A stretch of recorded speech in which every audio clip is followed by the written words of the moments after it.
Hey, welcome to Spoon with Nature. I'm Gary. Got my coffee here and I'm ready to go. What I'll be doing today is taking these two pieces of steel and making a bearded hatchet. Now, I did get lucky when I found this because it had already been cut with this angle here, and I had got it to match up with my other measurements, so that eliminated a lot of cutting right there. I will have to take the grinder and flatten out some spots, but I'm okay with that. That was a lot easier than cutting out that curvature. That's going to be about a 6-inch blade, and we'll be taking this piece and wrapping it. And of course, this video, you'll probably be a lot of surprised people because my shop is really basic, like I said. So I have my torch, it's going to get used. My anvil, heavier than I thought, especially this early in the morning. Not enough coffee yet. But what I do is my gift from God is being able to take what I have around me and making it work as best I can. Sometimes it works out, sometimes it could be better. But, even if it gets close enough, I'm alright with that. The main thing here is safety. I'll be wearing my glasses and my gloves to kind of unbury. There we go. Because this piece of metal, it's pretty hard. I already took a grinder across to check it. There wasn't a lot of sparks coming off of it, and what it did have coming off had really sharp lines to it. So that's usually a good sign that it's hardened steel. So I got lucky on that. I won't have to do any heat treating. So the first thing I'm going to do is I'm going to use my grinder, and I'm going to cut out the shape of that head. One thing I did find in researching this is how many body parts are involved in a hatchet. Because I thought you had the head and you had the handle. I thought that's going to be easy, but that's not the case. I mean, you got shoulders, toes, heels, you got cheeks, what else was there? You got a beard in there, so throat. There's a lot of body parts in just a little package. It's a good learning experience. It's probably going to be one of the things that later on I'm out there, I'll try to remember as many as I can. I can't guarantee that. That's the bonus of being older. There's a lot of stuff you forget. Could be a curse, could be a bonus. Depends how you look at it. So I'm going to let you go. I'm going to drink a little coffee, get this head cut out, and then we're going to get started. Okay, here it is. This is the basic outline of it. This might seem a little long. I left it that way because once I get the handle on, I can go back and trim that off. Once I trim that off, it's just a little harder to put it back on. So I want to make sure that I get that right to start with. What I'll be doing next is taking this piece of flat stock. It's 1/4 inch thick, a little thicker than I would like, but not a lot of choice. So I'm just going to heat this up. I'm going to bend a nice little U shape, and once I get it to fit it into this blade the way I want, because I got to kind of wrap it around and then straighten it out a little bit to lay flat on this. So I'm going to cut some angles on it too to make it a little more eye appealing. So what you'll be seeing next is just heating this up and getting that basic shape to it. And once again, that's going to be something that probably changes as it goes, as it develops. So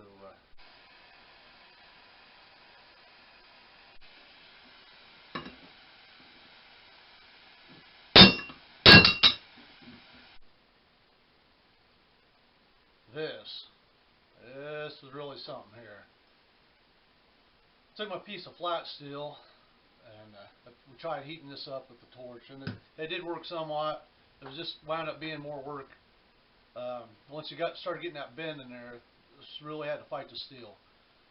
So what I did was got a small charcoal grill, heaped up the charcoal, got it burning really well, and then put the steel inside of it and just piled it on and then let it sit there for a while. It did eventually get like a real dull red. Pulled it out, and man, you got to work really fast with that. So what I did was had my horseshoe shape, and I collapsed these together. So I'm not going to touch this. And once I got that horseshoe shape, I could put it on the steel, and that's where I got these bends at. Then once I started working at it, I closed it together, and then I could work my way back toward the circular part, and that gave me my flats. So the plan now is to take the blade and sandwich it in here and then weld it in. Before I do that though, I'll cut them off even, and then I'm going to put a slight angle on each side of that. And once it's welded, it's ready for a handle. So we'll give me another cup of coffee and think about the choices I made in my life that would bring me to this. To go on a good side note, is if I was a prepper, somewhat, and we lost all electricity, I now have this little bit of knowledge that I can build on as far as, you know, quick blacksmithing with really crude objects. But it's going to be functional. Okay, so here's that piece with the handle. I did notch this out on the end. The blade is going to go up into there. I notched this out here on the bottom, just to add a little bit of detail to it, no other reason.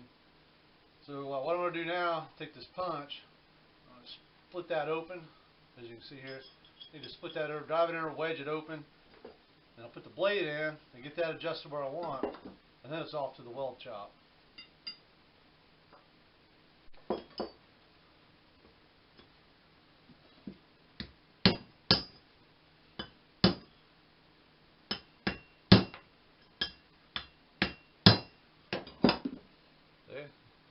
Now we have that spread open, we're going to put our blade in and get that adjusted.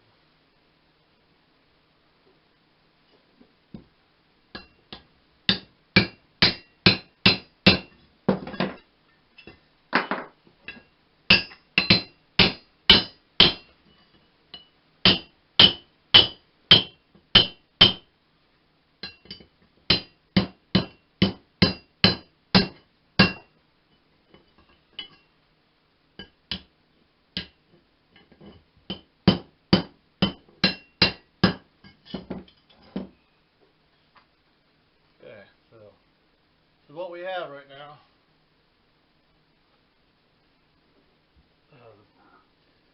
so there's where your handle's going to go. Still a little warm. Put it on the glove. There we go. So, we're going to get this welded, and then hopefully the hard part is done, and then we can come back and start putting the bevel on it. Put a nice edge on this. There's some burrs on here we have to dress out. But here it is. Got it welded together finally, and we're going to move on to the handle now. But, I noticed when I was putting the bevel back into the blade, on the blade edge, with the file, it was barely digging in. I mean, it was really sliding across there. So I didn't lose the temper, which was a surprise after the welding. I thought I was going to lose it, but it turned out well. So, won't be long. Okay, what I have here is 100% Indiana hickory. Like I said, it's been seasoned probably about 2.5 years now. So this is what we're going to get the handle out of. Hard to believe that you can go from this to fit that. Hey, I think I just put some drywall screws in it. I think I got my handle. Yeah, I think that would work. What I'm going to do is I'm going to draw my outline while I got the head on there. And there's quite a bit of work to do on this. We're going to go from this end. This is just going to be my basic shape. Now the top of this is needs to wedge into it. So as I'm working this, I got to pay special attention to the outline here, because what I want to end up with is a wedge on the top. So as I use this, the head will slide up and it'll lock itself in. That's the only thing that's going to keep this head on there. I thought about, put pins through there or something, but I just don't want to weaken that handle. So if this all goes right and the math comes out, then it's going to be wedged at the top, and as the head slides on it, it's going to tighten itself on there, and that's not going to be an issue.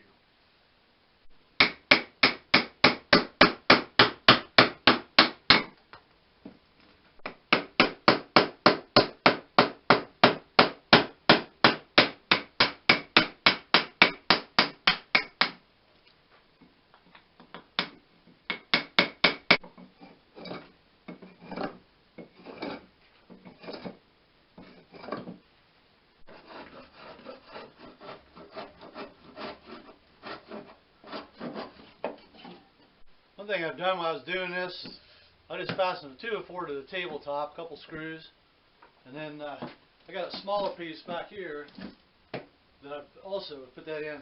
But what I did was, once I got my handle length, put it against that, flat against the table, and then I could take this piece and screw it into there, and that would wedge that piece in with that handle in between.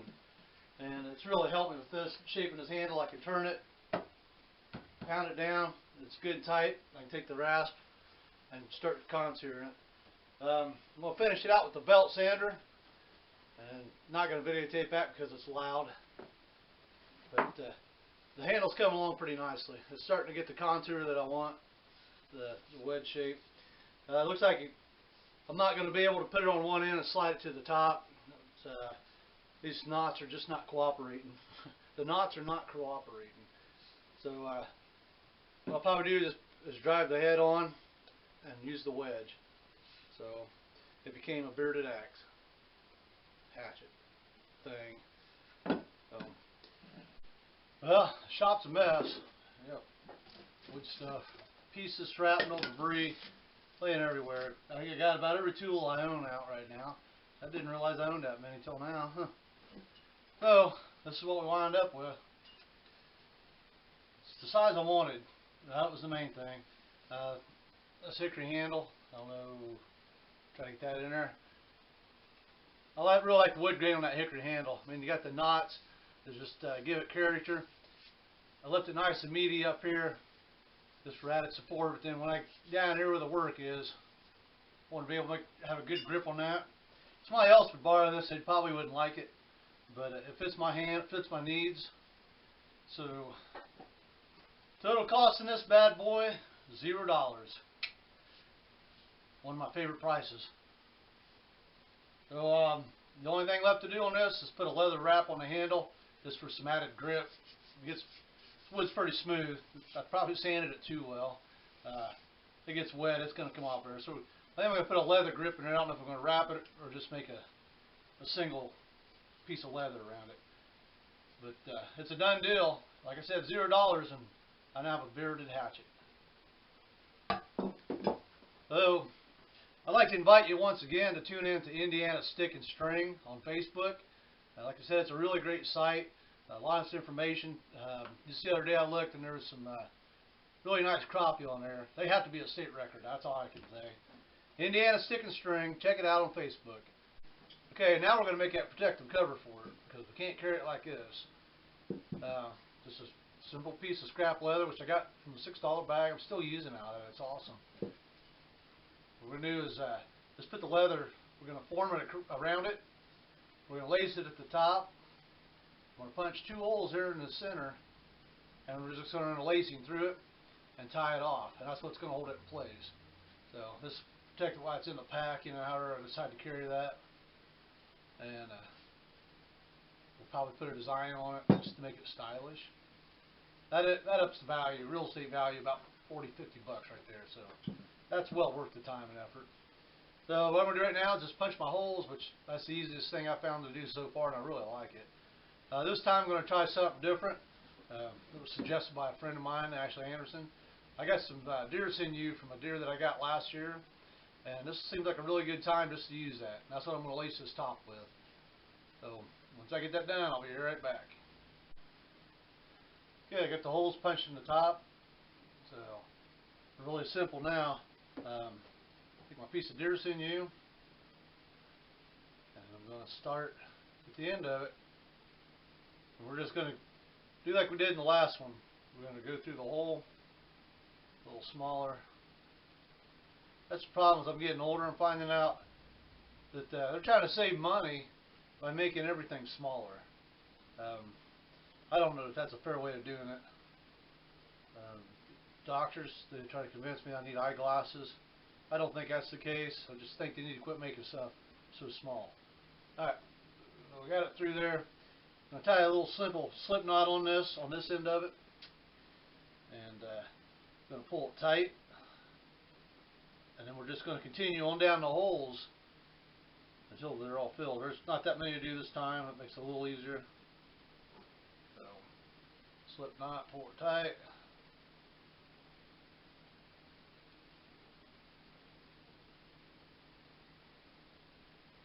Okay, there's the first knot, or the first stitch. We'll continue out on the way down, and I'll be right back. Alright, so to cover this, just simple. Real simple cover. Put the holes in the top, use the heavier lace, and I decided to go with the sinew. I want to save that for something else. Got the two laces at the bottom here that's going to cinch it up tight. Just a matter of sliding the head in, pulling it tight. Always looks easier when you're not doing this on camera, I'm just going to tell you that. So, just going to pull it around and make it a nice little simple knot. There ain't nothing to be too hard about that. Probably make something a little nicer than that.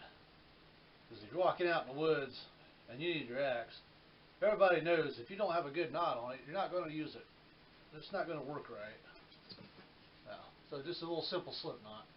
Pull it out of the pack. Pull the string. There it is. You know. Granted, it's not as easy as some cases where you just pull it off and you're done, or you pull it out and it's done. But right now, the running total on this project is no dollars. So no dollars is a plus for me.